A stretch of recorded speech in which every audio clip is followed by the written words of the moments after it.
여러분 안녕하십니까? 모습을 드러내지 않고 있는 김건희 여사가 윤 대통령이 체포됐을 당시 총기 관련 언급을 했던 상황을 경찰이 파악한 것으로 확인됐습니다. 총을 갖고 다니면 뭐하냐?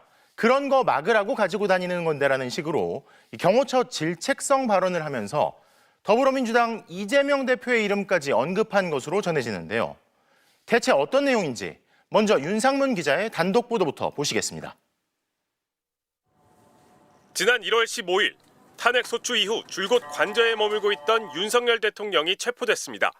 혐의는 내란 우두머리, 12.3 비상계엄 43일 만이었습니다. 공수처와 경찰 공조수사본부가 두 번째 시도 만에 체포영장 집행에 성공한 겁니다. 윤 대통령 체포 이후 김건희 여사는 관저 안에 머물며 두문불출한 것으로 알려졌습니다. 그런데 윤 대통령 체포 이후 경호처 직원이 김 여사로부터 총 갖고 다니면 뭐하냐, 그런 거 막으라고 가지고 다니는 건데라는 취지의 말을 들은 것으로 경찰은 파악했습니다. 김 여사는 그러면서 이재명 더불어민주당 대표도 언급했다고 합니다.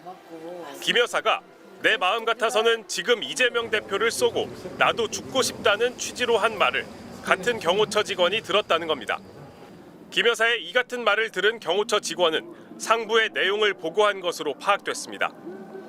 대통령 경호처 수뇌부에 윤 대통령 체포영장 집행 방해 혐의를 수사하는 경찰이 여러 차례 강제 수사 과정에서 김 여사의 발언 내용을 확인한 것으로 알려졌습니다. 윤 대통령 체포 이후 김 여사의 반응이나 언급이 전해진 건 이번이 처음입니다. 1차 체포영장 집행 때와 다르게 2차 집행 때 경호처가 사실상 순순히 길을 터준 데 대해 질책성 발언을 한 것으로 읽힙니다. 또 윤 대통령이 이번 비상계엄의 원인을 거대 야당으로 돌리고 있는 것처럼 김 여사도 이재명 대표에게 불만을 드러낸 것으로 볼 수 있습니다. MBC는 대통령실에 김 여사가 이 같은 발언을 실제로 했는지, 총기를 사용해서라도 윤 대통령 체포를 막았어야 했다는 의미인지 물었지만 대통령실은 답하지 않았습니다. 대통령 경호처도 김 여사의 해당 발언을 보고받았는지, 어떤 의미로 받아들였는지를 묻는 질문에 답하지 않았습니다. MBC 뉴스 윤상문입니다.